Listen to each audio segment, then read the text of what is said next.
أهلا بكم. تفسير لغضب الطبيعة وهيجان البحار وفيضان الأنهار وانقلاب الليل نهار. الكل في الأردن يتحدث عن الاختيار. وين الرمساوية؟ وين صيصة؟ وين صالح راتب؟ وين يوسف عبد الرحمن؟ وين الكرشي؟ وين مهند سمرين؟ وين بهاء فيصل؟ افتح القوس.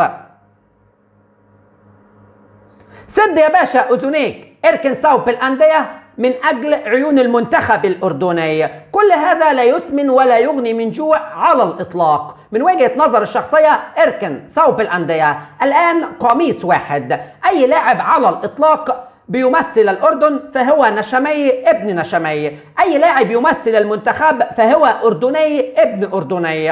اما كنتش هتدعم الراجل وتقف خلف المنتخب في الفترة دي تحديدا اللي هي أهم فترة في تاريخ النشامة. امتى هتدعم الناس؟ امتى هتدعم الناس دي وامتى تقف في ظهرهم؟ دي أهم فترة في تاريخ المنتخب الأردني على الإطلاق. يجب التوحد من أجل الحلم الأسمى للأردنيين. من وجهة نظر الشخصية أغلى وأثمن البطولات والمحافل الدولية مونديال العالم. صديقي وعزيزي المشاهد، على أعتاب خطوة واحدة فقط، مش خطوتين للمونديال، على أعتاب ماتش عمان فقط. عمان اللي انت كسبتها ورقعتها 4 في الماتش الأول في عمان الدولي، قادر وبقوة على الفوز بهدف نظيف والتأهل للمونديال بنسبة 100% من وجهة نظر الشخصية من ماتش عمان. شيء غريب للغاية.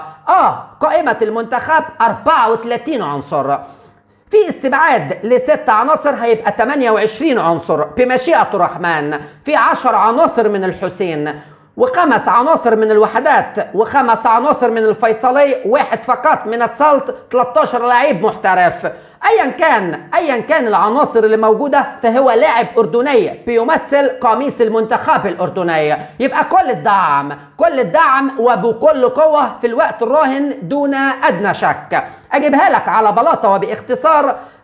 جمال السلامي من تصريحات الراجل، تقول لي الراجل خايف؟ لا، الراجل واعي قوي ومتزن قوي وعايز يحقق الحلم، عايز يحقق المطلوب. وهو ده اللي انا بقول عليه من دلوقتي. لو جمال السلامي لا قدر الله اختار عناصر جديدة ودخلها للمنتخب وحصل اخفاق، مين المسؤول؟ الراجل هو اللي بيشيل شيلته يا شباب. من وجهة نظر الشخصية التي لا قيمة لها على الإطلاق. صديقي وعزيزي المشاهد، فترة 3 أسابيع قبل تجمع مهم، قبل ماتشات مهمة، من وجهة نظري في عرف الكرة لا ما تكفيش يا شباب. ما تكفيش ان انت تطلع عنصر وتدخل عنصر كمان من وجهة نظر الشخصية او تغير طريقة لعب. انت عندك 2 لعيبة محرومين بسبب تراكم البطاقات، نزار الرشدان وعندك محمود مرضي ورقة رابحة قوي ارضى كل الاردنيين في ماتش كوريا. من وجهة نظر الشخصية 2 عناصر هيعاني كتير قوي السلامي عشان يسد خانة الاحتياجات، ولكن مش هتكلم فنيا نهائيا دلوقتي على الإطلاق. عنصر الانسجام فقط قادر ان هو يدمر لك حياتك، يدمر الكرة الأردنية في ماتشين. عنصر الانسجام يا شباب. يجب على السلامي الالتزام زي ما هو ماشي والكل يدعمه والكل خلف السلامي. اركن يا باشا ثوب الأندية. الانسجام مهم قوي لخلق مزيج من التفاهم بين العناصر. عايز فريق محترم، منتخب محترم، خلاص سيب الراجل يشتغل لحد الجولة 10 يونيو بمشيئة الرحمن. وانا بقول لك مش هتستنى، 5 يونيو هتنتصر على عمان. العراق تتعثر، الأردن في كاس عالم دون أدنى شك. شيء مهم يا شباب، الانسجام ثم الانسجام ثم الانسجام. ده اللي بيراهن عليه السلامي. بأي منطق أي واحد على الإطلاق بيفكر ولو بربع جنيه ولو بشيلين كمان إنه يدخل عنصر جديد في المرحلة دي تحديدا. عندك يزن علوان التعميرية، هات يا باشا سمرين بشكل مباشر. ده ما عندوش منطق بشيلن من وجهة نظر الشخصية. القدرات المرعبة التقنية لدى سمرين من وجهة نظر الشخصية.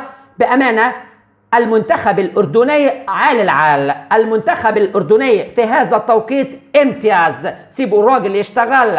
حلم التأهل على الأعتاب يا شباب. ما تجيش للمرحلة المهمة وتبدأ تحط عواقب وعلامات استفهام على اختيارات واحد وصلك لمرحلة مهمة قوي انت في الوصافة. احب اقول لك ان انت ممكن ب2 بونت بس تتأهل للمونديال. احب اقول لك ان انت ماتش عمان ال3 بونت هيأهلوك مباشر للمونديال، وانا بقولها 6 يونيو مش 5 يونيو، ده فيديو الاحتفال بتأهل النشامة لكأس عالم. صديقي وعزيزي المشاهد، اتمنى من الان الدعم للراجل في حلقة إن شاء الله فنيا من الألف للياء بنظام مختلف في تحليل ممتع للغاية. أتمنى أن ينال إعجابكم لمنتخب الأردن ونقاط القوة المرعبة إن شاء الله للخصم في الماتش القادم، ونقاط الضعف لدى المنتخب العماني، وأهم مفاتيح اللعب لدى المدرب الوطني. بكل امتياز الأردن إن شاء الله في كأس عالم. أقولها بأعلى صوت: النشامة في كأس عالم دون أدنى شك.